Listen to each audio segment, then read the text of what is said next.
ក្រុមអ្នកសង្កេតការណ៍អាស៊ាន AOT ចំមើលផលប៉ះពាល់ដែលយោធាថៃវាយប្រហារនិងរាយបន្លាលួសច្រកអន្តរជាតិអូស្មាច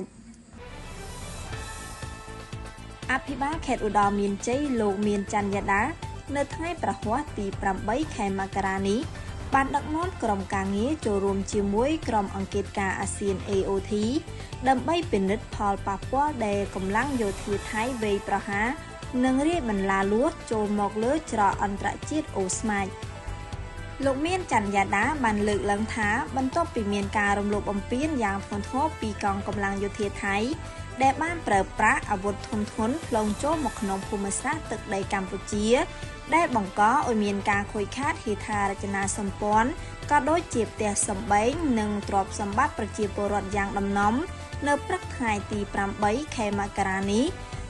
លោកបានដឹកនាំក្រុមការងារចូលរួមជាមួយក្រុម AOT ដើម្បីពិនិត្យផលប៉ះពាល់ដែលទាហានថៃវាយប្រហារមកលើច្រកអន្តរជាតិអូស្មាចសង្កាត់អូស្មាចក្រុងសំរោងខេត្តឧត្តរមានជ័យ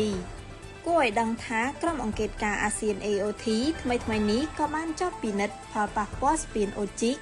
ដែលរងការខូចខាតដោយសារយោធាសៀមឈ្លានពានប្រើយន្តហោះ F-16 ទម្លាក់គ្រាប់បែកនៅស្រុកចុងកាល់ខេត្តឧត្តរមានជ័យព្រំប្រទល់ស្រុកស្រីស្នំខេត្តសៀមរាប